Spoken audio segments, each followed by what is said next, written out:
बच्चों की जो यूथ मीटिंग थी ना वो थी, तो मेरे बच्चों ने जाना था और मेरे पास जो है मेरे पेटीएम में सिर्फ 200 रुपये पड़े थे। तो मैंने कहा कि प्रभु बच्चों ने जाना है, पैसे नहीं है, कुछ भी नहीं है, किराया नहीं है, आने जाने के लिए कैसे होगा ये सारा कुछ। प्रभु का धन्यवाद करती हूँ। मेरे बच्चे जैसे मैंने कहा तुम जाओ, कोई नहीं, जो 200 रुपये हैं इसी से कोई नहीं, तुम किराया अपना लगाओ, आगे का दूध खर्चे का मैं बाद में देखूंगी जो होगा।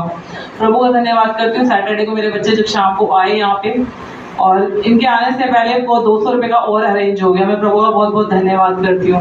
उसके बाद संडे को जब मैं यहाँ भवन में आना था तब भी मेरे को ये था कि भाई अब जो 200 रुपये आए हैं उसमें से ये कि आने का आज का किराया तो हो जाएगा, आगे का खर्चा मुझे नहीं पता कैसे होगा, क्या कहाँ से चलेगा।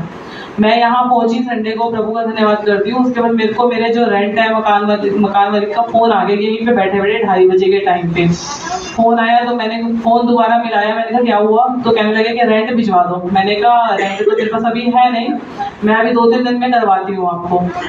और वो 2-3 दिन में भी मेरे पास इंतजाम नहीं हुआ। लेकिन मैंने कहा कि अभी मैं प्रभु के आगे रोने लगी, मैं प्रभु मैं क्या करूँ, मेरे पास कुछ भी नहीं है, मैं कहाँ से लाऊंगी, मुझे रेंट देना है, मैं नहीं जानती कि कहाँ से आएगा, कहाँ से प्रभु तू कराएगा। मैं सिर्फ प्रभु मैं कहा तू ही कराएगा प्रभु, तू ही मेरा बाप है, तू ही मेरा पति है, तू ही मेरा सब कुछ है, मेरे बच्चों के लिए भी सब कुछ तू करने वाला है। परमेश्वर मैं तेरा ही धन्यवाद करूंगी। परमेश्वर तू ही मुझे कहीं से भी जैसे भी इंतजाम करेगा, तेरे ही स्वरदूत होंगे, तेरा ही सब कुछ होगा। मैंने प्रभु के आगे छोड़ दिया और प्रभु का धन्यवाद करती हूँ। फिर से उसका 1-2 दिन बाद फिर फोन आया कि आपने किराया नहीं किराया।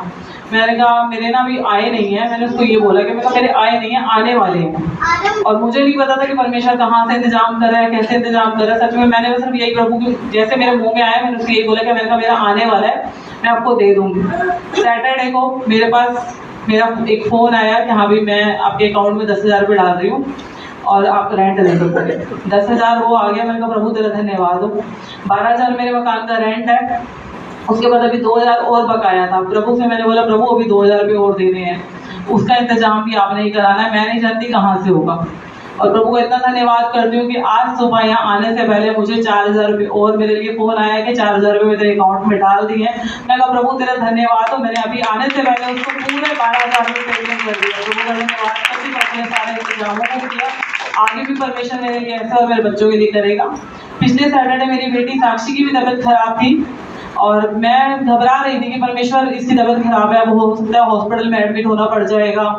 मतलब बहुत ज़्यादा इसकी तबीयत डाउन थी, इसको चक्कर आए थे, इसकी नाक में जो ऑपरेशन हो रखा है उसमें प्रॉब्लम हो रही थी, उसमें से मतलब पानी आता है तो दिक्कत हो जाती है, क्योंकि उसके बाद हॉस्पिटलाइज होना ही पड़ जाता है। लेकिन प्रभु का धन्यवाद करती हूँ, ये अपने टेस्ट के लिए गई, वहाँ पे इसका ट्रीटमेंट हुआ, उन्होंने 1 महीने की दवाई लिखी है। मैं विश्वास करती हूँ ये दवाई आधा टाइम खाती है और आधा टाइम तो खाती नहीं है। एक बार भी इसको जबरदस्ती बोलना पड़ता है कि दवाई तो खा ले, लेकिन मैं जानती हूँ परमेश्वर वो दवाई भी नहीं खाने देगा और परमेश्वर इसको छू के वैसे ही जगह कर देगा। प्रभु का धन्यवाद करती हूँ।